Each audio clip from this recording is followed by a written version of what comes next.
Hello, this is Dr. Mears. Today we're going to be constructing a grouped frequency and a histogram. And this is going to be based on continuous data. Our last video was on discrete data, and this one is going to be continuous. The difference between discrete and continuous is that discrete is data that are data that can be counted. Continuous data is data that can be measured. They take on any value within a range. And so this grouped frequency is going to look a little bit different, and I actually think it's easier to use than the one that we did for discrete.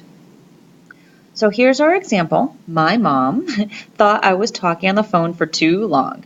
So I recorded the length of 30 calls I made in the last week. The times are in minutes. And here are the times: 3.1 minutes, 12.2 minutes, 9.6, so on and so forth. This is continuous data because I measured the time in minutes of how long each call took. I will be making a group frequency table, a histogram, and I'm going to also be doing a conclusion. Does my mom have any justification on saying that I'm on the phone for too long? So let's get going and see. All right, so first let's make, and I want you to be able to see the numbers here. Let's make a grouped frequency table. So here's my table. And here is going to be my time, and here's going to be my frequency. And my time, I'm going to put a little t because that's the variable that I'm going to be using. I'm actually going to be using inequality symbols. So first, let's see where I should start my little class or group here. So looking for the lowest one, I see I have 1.2 minutes, at 1.5, 1.3.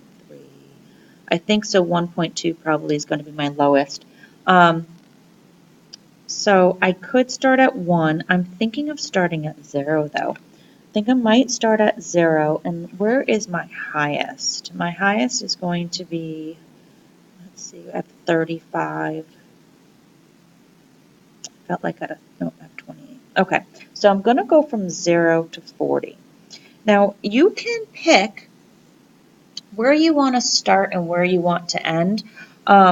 You can go a little bit below the lowest one. So I was at 1.2, I started at 0. And the reason why I did that is because I'm going to create a class or a group here that goes from 0 to 5. So I'm going to count by 5s here. Notice what I did. I have these inequality symbols. This says 0 is less than or equal to t, the time, which is less than 5. So this little equal sign says that it includes the number 0. So if I did have a 0 here, I would be able to include it. Notice this inequality symbol does not have a equal sign underneath. That means that when there is a 5 here, I'm not going to be able to incorporate it here. However, I will be able to incorporate it here because now for this one, 5 is less than or equal to t, which is less than 10. So if I have a 5 from the data in here, I'm going to be able to count it in this class right here. And I'm calling them classes. You can also call them groups. I'm kind of using it interchangeably because you're going to see it in different books represented in different ways, but it's just these groups. So now notice there's no equal sign under here, so I'm not going to be able to incorporate a 10, but I can bring it down here. And then I can go 15 is less than or equal to t, which is less than 20. 20 is less than or equal to t, which is less than 25. I need a little bit more room. 25 is less than or equal to t, which is less than 30. 30 is less than or equal to t, which is less than 35. 35 is less than or equal to t. So do I have a 35? Up here, see, I did have this 35.4, so I would have to incorporate it in a class. So it was actually good that I went down to 40 because here I'm going to incorporate it here because this has the equals to, meaning that the time can be equal to that 35. Here I wouldn't be able to include it, so I would have to do another group anyways. So that was good. If if you find that you create your class, you can always do one more if you're like, oh no, I'm stuck. So don't worry about it. So notice I have less than or equals to signs on this side, less than signs on that side. And also notice, look, these numbers are the same, 5, 5, 10, 10, 15, 15. This is going to make doing our lower bound and upper bounds for our histogram so much easier. All right, so let's go back. We have to count now. So we have to count to see how many numbers are between 0 and 5. It can include 0, however, it can't include 5. So I have 1, 2, 3, 4, 5, 6, 7, 8, 9, 10. So I have 10. All right, now between 5 and 10, you cannot incorporate 10. So between 5 and 10, not including 10. 1, 2, 3, 4, 5, 6, 7. And now between 10 and 15, not including 15. It can incorporate 10 now. 1, notice I skipped over that. You can't count it in that one. So 1, 2, 3, 3. Let's go. We count 15 to 20, 15 to 20. I'm not going to keep going.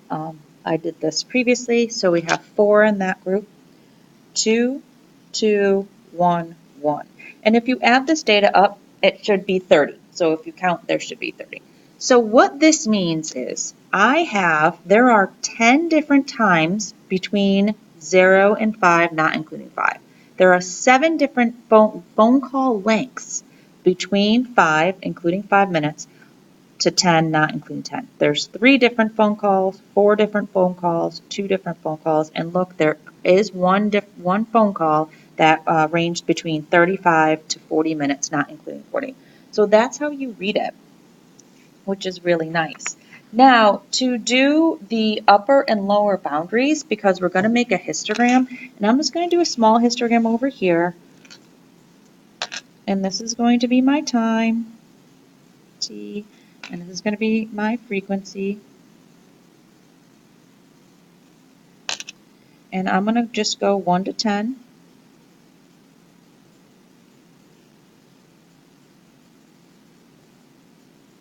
Just made it. And now on the bottom here, I'm going to start at 0. And I'm going to go 5, 10, 15, 20, 25, 30, 35, 40. And you're hopefully going to do this on 1 centimeter graph paper. However, again, I didn't want to put it in front of the camera because it's kind of hard to see my numbers with that type of graph paper. So I'm just using the white paper. Okay, so for the upper and lower boundaries, this is going to be really pretty simple. It's just, if you notice, here they're both 5. So even if you add these up, it's still going to be 5. So the lower boundary is going for over here. So we'll do lower. I like doing lower, and then we can even do upper, lower, and upper. So here it's just 5. The upper one, if you notice, it's just 10. And then this is 10 to 15. So we're really going from 0 to 5. So here, lower 0 to 5, 5 to 10, 10 to 15. So it's just these numbers over and over again. 10 to 15, 10 to 15, same exact thing. So really, that's where you start. So the bars start at our lower boundaries. So what we're going to do, 0 to 5, lower 0. So we're going to start at 0. We're going to actually go up to 10. So this is actually touching, go to 5. This is actually touching the y-axis. 0 to 5, done. The next one, 5 to 10. So 5 to 10, 7. So you go up to 7, draw it, done. The next one, 10 to 15. 10 to 15, 3, done. 15 to 20, 4. Up a little bit more. 20 to 25. Oops. Again, it's a little bit harder to draw it just on white paper. 25 to 32. Oh, that should be even, right? 2 and 2. Yeah. Little mistake. Erase it. 2 and 2, so those should be even. 30 to 35, I got 1. And then 35 to 40, I have 1. So really, you're taking the upper and lower boundaries as is, and that's what's so nice about doing this type of grouped frequency. Having these range values, because you can start and end at the same number, because this one doesn't include it, but then this one does. So it's always being included in that next one. So this is how to make a group frequency table in a histogram. So let's look at it. So if we look at this, I'm going to introduce to you what's called a density curve. A density curve is a smooth curve that outlines the actual pathway of the graph. So it helps us to see the distribution, how the numbers are being distributed. And you'll notice if I do a nice smooth curve, the arrow is going down and pointing towards the right. And where the arrow goes, that's known as right skewed. Right skewed. That didn't come out. Let me write a little bit better. Right skewed. And the reason why it's right skewed is because that arrow is pointing to the right and that's where it's going down. So when we see a right skewed graph like this, what it's telling us are that most of the times are going to be shorter. So between 0 and 10. And you notice over here, between 0 and 10, if we just look at these two numbers, if we add them up, 10 plus 7 is 17. Now I have 30 calls. 17 of them are between 0 and 10. The other 13, if you add all these up, 3 plus 4 plus 2 plus 2 plus 1, 7, 8, 9, 10, 11, 12, 13. The other 13 calls, what's that, plus 1, are going to be more than 10 minutes. 10 minutes, actually 10 minutes or more.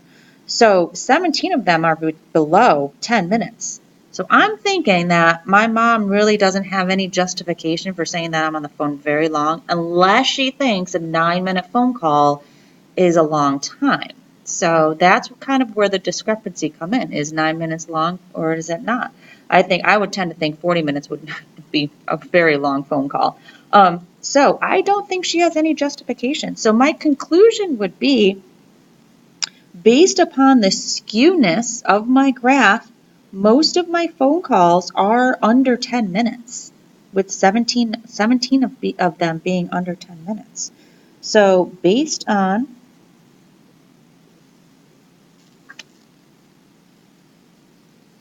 the skewness being right skewed,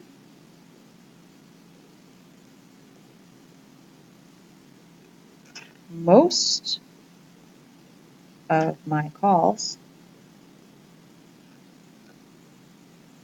are below 10 minutes. I'll say actually 17 calls are below 10 minutes.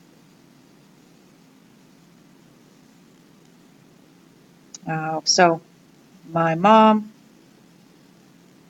cannot justify that I hold long conversations. So I might have to talk to her and say, hey, Mom, if you think below 10 minutes is long, let me know, because 17 of them are below that 10 minutes. So here's your introduction to skewness, right skewed, your introduction to making a grouped frequency. That's really nice because it would help us to make a nice histogram. And then I'm actually going to title this calls. We didn't have a title here. So I have title, labels, numbers, my grouped frequency, and now a nice conclusion. Hopefully this helped. This has been continuous data. a root frequency histogram, and a conclusion. Thank you.